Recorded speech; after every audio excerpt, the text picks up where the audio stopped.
Selamat datang di channel Indah Kirana, channel tentang alur cerita anime Donghua. Yang suka dengan alur ceritanya, jangan lupa subscribe ya guys, biar gak ketinggalan alur cerita menarik selanjutnya. Tanpa banyak bicara lagi, mari dengarkan alur ceritanya. Semoga terhibur. Bab 277.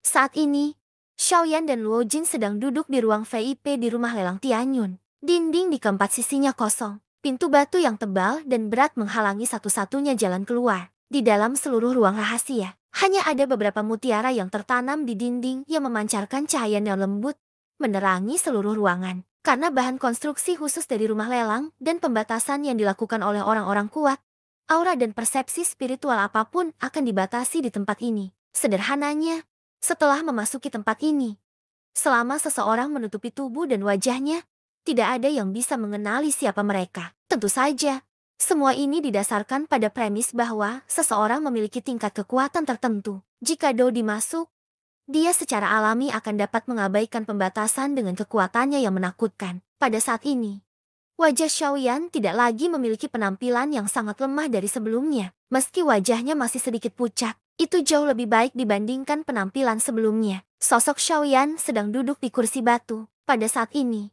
wajahnya tidak lagi menunjukkan ekspresi acuh tak acuh seperti biasanya. Alisnya sedikit menyatu dan matanya berkedip-kedip dengan kilatan dingin. Saat ini, semua itu mengungkapkan bahwa hatinya sedang tidak tenang. Setengah Kaisar Bintang 9. Xiaoyan jelas tahu bahwa lelaki tua yang dia temui di luar rumah lelang sebelumnya akan menjadi musuh besarnya mulai hari ini dan seterusnya. Dia awalnya tidak memiliki niat untuk menimbulkan masalah. Namun, selalu ada seseorang yang mempersulitnya. Pohon itu ingin diam, tapi angin tak kunjung berhenti. Setelah dengan keras meneguk seteguk teh kental, Xiaoyan menghela napas panjang. Matanya menyipit saat dia menatap cahaya lembut yang dipantulkan dari cangkir teh. Dia tetap diam. Melihat ini, Luo Jin juga tampak tenggelam dalam pikirannya sambil meminum teh di cangkirnya. Segera, dia mengalihkan pandangannya dan tersenyum pada Xiaoyan. Saudara Yan Xiao, kamu hampir membodohiku sekarang. Xiaoyan mengerutkan kening dan tersenyum. Dia menggelengkan kepalanya dengan sikap mencela diri sendiri. Dia memandang Luo Jin dan bertanya, orang tua tadi, kalian semua memanggilnya Mushi. Siapa dia? Luo Jin sudah menduga pertanyaan Xiaoyan. Tanpa ragu-ragu, dia dengan lembut mengerutkan alisnya dan berkata, Mushi adalah nama kehormatan yang diberikan kepadanya oleh orang-orang di kota liar kuno. Nama aslinya adalah Muhan dan dia adalah Kaisar setengah bintang 9. Kamu seharusnya sudah merasakan ini sebelumnya. Dengan kekuatannya, selain Luo tua, dia adalah orang terkuat di kota liar kuno. Xiaoyan diam-diam menganggukkan kepalanya. Setengah Kaisar Bintang 9 memang cukup untuk mendominasi kota Savage kuno. Namun, ada pertanyaan lain di hati Xiaoyan. Selanjutnya, selain dia, Muhan adalah satu-satunya master formasi peringkat 3 di perbatasan Barat Daa. Sebelum keraguan Xiaoyan, kata-kata Luo Jin. Suara Luo Jin adalah formasi setengah-setengah kaisar. Begitu kata-kata ini keluar dari mulutnya, hati Xiaoyan langsung sangat terkejut. Pada saat yang sama, dia tidak lagi meragukan penilaiannya sendiri. Memang benar, tidak heran kekuatan jiwanya begitu menakutkan. Jeti begitulah adanya. Kekuatan jiwanya benar-benar telah mencapai alam konsolidasi. Xiaoyan mengerutkan kening. Setengah Kaisar Bintang 9. Muhan bukanlah seseorang yang bisa dia tangani saat ini. Tidak peduli apapun, dia hanyalah Kaisar setengah bintang 3. Bahkan jika dia berhasil menembus alam setengah Kaisar Bintang 4.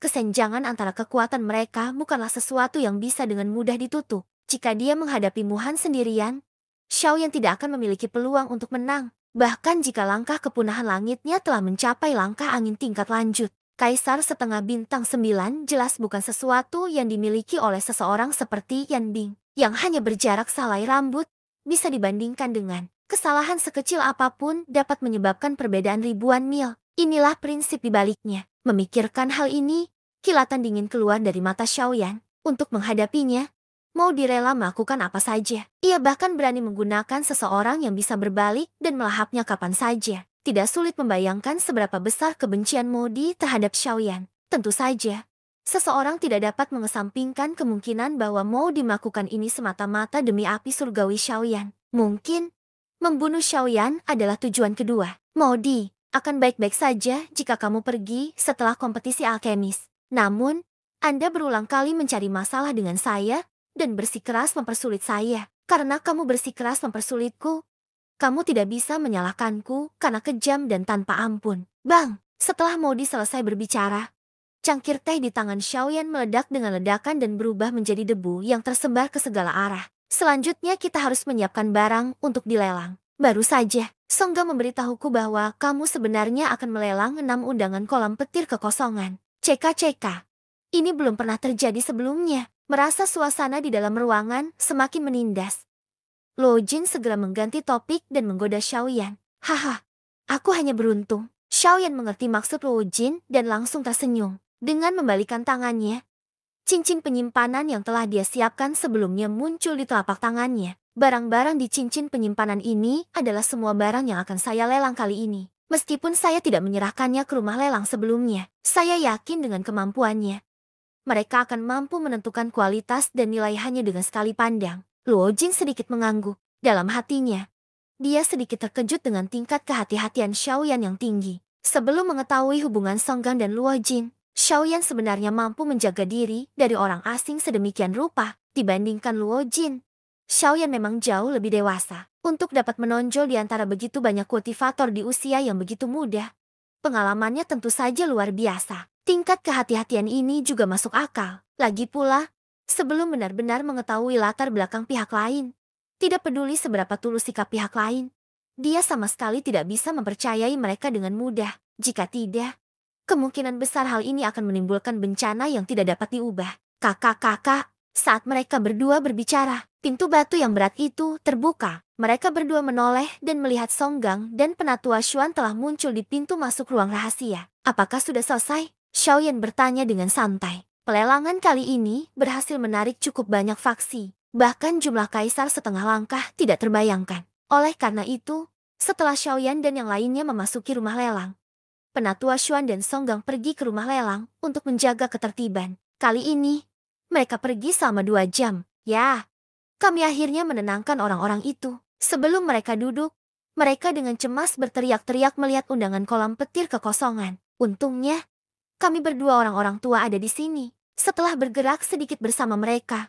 mereka menjadi patuh. Mendengar kata-kata Songgang yang agak canggung, Xiaoyan sedikit mengernyit. Luo Jin, yang mengetahui karakter Songgang, menggelengkan kepalanya tanpa dah. Penatua Xuan juga mengerutkan bibirnya, mengungkapkan ketidakberdayaannya. Ketika Xiaoyan melihat reaksi mereka, dia dengan cepat mengerti di dalam hatinya. Apa yang disebut bergerak sedikit, ini mungkin berarti banyak perkelahian. Hehe, melihat ekspresi tak berdaya mereka, Songgang tersenyum canggung. Kemudian, ekspresinya menjadi serius dan dia berkata, tapi sekarang, menurut waktu lelang yang dijadwalkan semula telah berlalu. Saya khawatir kita tidak punya waktu untuk melakukan persiapan lagi. Dalam hal ini, Xiaoyan diam-diam mengerutkan bibirnya di dalam hatinya. Waktu telah berlalu. Saya khawatir sebagian besar waktu ini telah terkuras oleh pertarungan Anda. Tidak apa-apa, aku sudah menyiapkan barangnya di sini.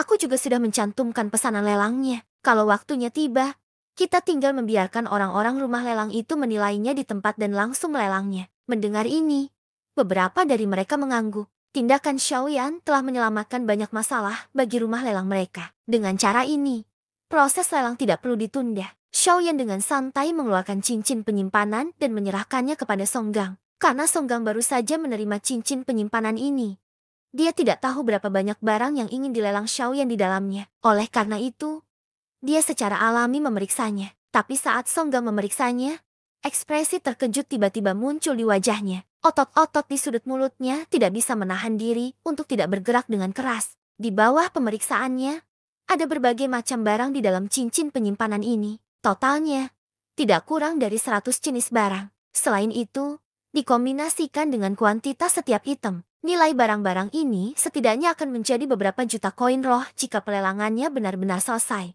Terlebih lagi, betapa berharganya barang-barang ini mengejutkan Songgang. Dia tidak menyangka Xiaoyan akan mengambil begitu banyak harta surgawi. Bahkan dia hanya mendengar beberapa item tetapi belum pernah melihatnya. Sekarang setelah dia melihatnya, Songgang merasa sedikit tersentuh di hatinya.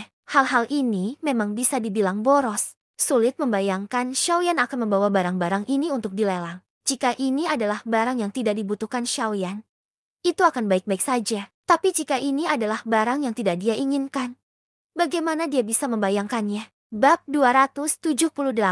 Saat ini, tidak ada kursi kosong di rumah lelang besar itu. Bahkan tak terhitung banyaknya orang yang terus berdatangan ke rumah lelang. Jika seseorang memperhatikannya dengan cermat, ia akan menemukan bahwa meskipun ada cukup banyak orang yang memasuki rumah lelang, mereka semua adalah kaisar setengah bela diri. Yang paling lemah di antara mereka adalah kaisar setengah bela diri bintang 2. Di luar rumah lelang, kerumunan orang terhenti 100 kaki dari pintu masuk rumah lelang.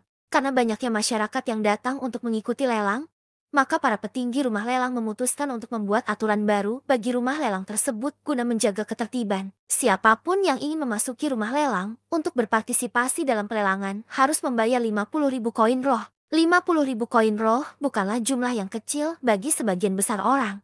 Membayar 50.000 koin roh secara cuma-cuma berdampak mengecilkan hati orang-orang yang datang untuk berpartisipasi dalam pelelangan. Lagi pula, ada banyak kaisar setengah bela diri yang berpartisipasi dalam pelelangan. Xiaoyan hanya ingin melelang 6 kartu undangan Reservoir Void Lightning. Tanpa sejumlah kekuatan finansial tertentu, kemungkinan mereka mendapatkan kartu undangan kolam petir kekosongan dari kaisar setengah bela diri sangatlah kecil. Karenanya, mereka tidak mau mengambil risiko ini. Bersamaan dengan ditetapkannya aturan baru ini, tidak hanya memungkinkan balai lelang memperoleh keuntungan yang besar, tetapi juga merombak orang-orang yang akan mengikuti lelang. Biaya masuk 50.000 koin roh menyebabkan sebagian besar orang mundur. Itu juga membagi kekuatan yang memiliki kekuatan untuk bersaing memperebutkan kartu undangan kolam petir kekosongan. Secara umum, orang-orang yang bisa masuk ke rumah lelang semuanya adalah orang-orang yang benar-benar kaya. Harus dikatakan bahwa setelah mengelola rumah lelang selama bertahun-tahun, Songgang sangat akrab dengan berbagai metode menghasilkan uang di rumah lelang. Melalui metodenya, ia tidak hanya berhasil menyingkirkan orang-orang kaya raya itu. Ketika tiba saatnya pelelangan, berbagai pihak dengan sendirinya akan menawar harga yang terlalu tinggi untuk bersaing memperebutkan barang lelang. Dengan cara ini, terlepas dari apakah itu untuk rumah lelang atau Xiaoyan, yang ada hanya keuntungan dan tidak ada kerugian. Seiring berjalannya waktu, tempat lelang akhirnya dipenuhi orang banyak. Suara berisik itu seperti gelombang guntur yang teredam saat terus bergema di dalam tempat lelang. Kerumunan yang awalnya sudah tidak sabar menjadi semakin gelisah dalam suasana bising ini. Beberapa kaisar setengah bela diri yang relatif kuat bahkan mulai mengungkapkan ketidakpuasan mereka terhadap petugas rumah lelang. Untuk sementara waktu, rumah lelang besar itu berada dalam kekacauan. 4 sosok manusia duduk di baris pertama tempat lelang yang paling dekat dengan panggung lelang. Mata mereka tertutup rapat saat mereka bersandar pada kursi di bawah mereka. Keempat orang ini secara mengejutkan adalah kelompok Modi, yang telah bertemu dengan kelompok Xiaoyan di luar tempat pelelangan sebelumnya, merasakan suasana bising. Bahkan dengan temperamen keempat orang ini, mereka masih merasakan sedikit kejengkelan di hati mereka. Adapun Muhan, kaisar bela diri setengah bintang 9, dia bahkan lebih muak dengan ini. Berisik. Setelah dengusan dingin terdengar, tekanan spiritual yang tak terlihat segera menyapu seluruh tempat lelang dengan Muhan di tengahnya. Aura menakutkan menyebabkan ekspresi semua orang di tempat lelang berubah. Baru pada saat inilah mereka teringat bahwa masih ada dewa Muhan di tempat pelelangan. Jika ada yang mengabaikannya dan melakukan kontak dengannya, konsekuensinya tidak akan main-main. Hahaha, aku benar-benar minta maaf, karena ada beberapa hal yang harus aku selesaikan nanti. Aku sedikit terlambat. Aku harap semua orang bisa mengerti. Bagaimanapun juga, pelelangan ini benar-benar luar biasa. Demi ke hati, lelaki tua ini tidak punya pilihan selain melakukan lebih banyak persiapan. Namun, saat badai spiritual Muhan menyapu seluruh tempat pelelangan, tawa yang berani dan keras terdengar dari ruang kosong. Segera setelah itu, semua orang melihat Songgang, yang telah pergi lebih awal, sekali lagi muncul di tempat pelelangan. Setelah kata-katanya terdengar, semua orang mengalihkan pandangan mereka ke arah Songgang. Namun, yang terakhir melihat ke arah Muhan, yang duduk di barisan depan. Tadi, lelaki tua ini tidak ada. Tampaknya gurumu telah membantu menjaga ketertiban di tempat pelelangan. Orang tua ini berterima kasih padamu. Setelah kata-katanya terdengar, mata tajam Songgang menyapu seluruh tempat lelang. Akhirnya, mereka sekali lagi mendarat di tubuh Muhan.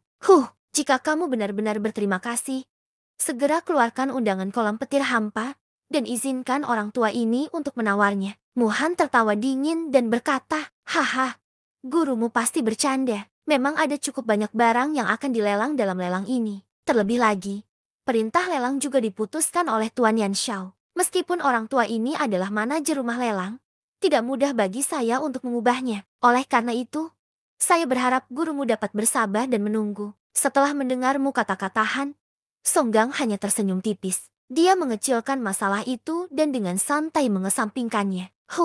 Menurutku kalian semua sudah memiliki niat untuk menggunakan undangan kolam petir kekosongan untuk mendapatkan lebih banyak manfaat bagi dirimu sendiri. Ini seharusnya menjadi motif sebenarnya dari bocah itu. Haha, menurutku tidak, gurumu. Kamu adalah salah satu dari dua pemimpin besar kota liar kuno. Mengingat statusmu terlalu merendahkan bagimu untuk duduk di sini.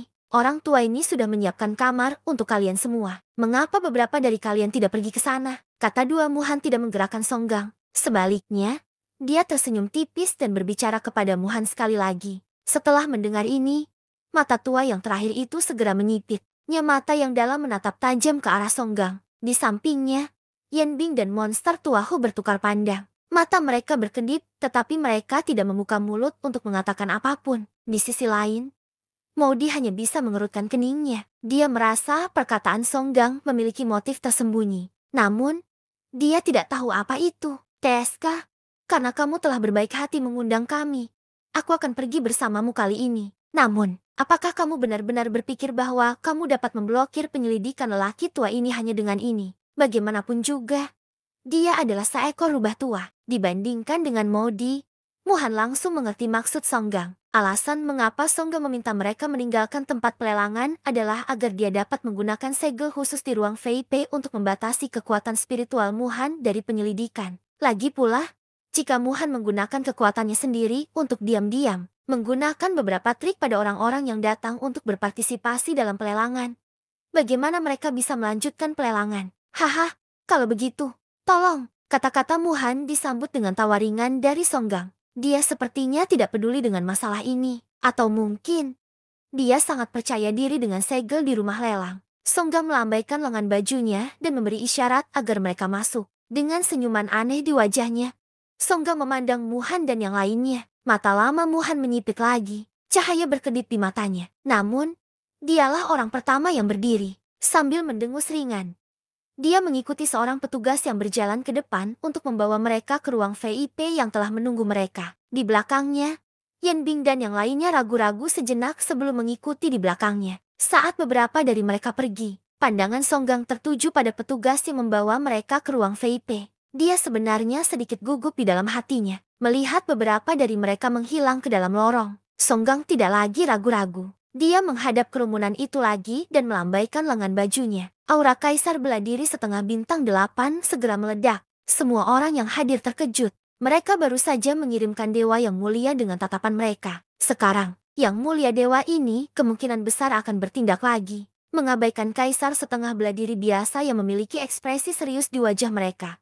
Songgang mengulurkan telapak tangannya yang lebar. Kedua telapak tangannya bergerak secara berurutan. Ujung jarinya dengan ringan saling bersentuhan. Banyak segel tangan yang rumit dengan cepat terbentuk. Mengikuti segel tangan, riak misterius muncul di depannya. Ini adalah teknik khusus dari rumah lelang awan surgawi. Namun, itu juga merupakan formasi yang memadatkan penghalang tak terlihat di tempat lelang. Penghalang ini tidak akan menghalangi tubuh seseorang. Sebaliknya, hal itu akan menghalangi penyelidikan jiwa seseorang. Dari segi formasi, ini tidak bisa dianggap sebagai formasi tingkat tinggi. Namun, di tanah tandus di benua ini, hal itu sangat jarang terjadi. Ketika segel tangan Songgang terbentuk sepenuhnya, seluruh tempat lelang diselimuti oleh aura misterius. Pada saat ini, semua orang merasa jiwa mereka menjadi agak berat. Meskipun mereka tahu bahwa ini karena formasi, mereka masih terkejut karenanya, dengan formasi yang menyelimuti mereka. Aura kaisar setengah bela diri ini terisolasi satu sama lain. Di antara masyarakat tersebut banyak yang menggunakan masker. Hal ini sangat meningkatkan kerahasiaan orang-orang ini selama pelelangan. Haha. Aku sudah membuat semua orang menunggu lama. Kini, semua persiapan telah selesai. Hal-hal yang ditunggu-tunggu semua orang semuanya ada di ring penyimpanan ini. 6 undangan kolam petir kekosongan. Semuanya ada di dalamnya. Wah, mendengar undangan kolam petir kekosongan, semua orang yang hadir segera berdiri. Songgang juga tersenyum puas. Kemudian, dia sekali lagi tertawa terbahak-bahak dan berkata, sepertinya semua orang sudah tidak sabar. Karena itu masalahnya, lelaki tua ini sekarang akan secara resmi mengumumkan bahwa rumah lelang undangan kolam petir kekosongan rumah lelang awan surgawi sekarang akan dimulai. Bersambung ke bab selanjutnya.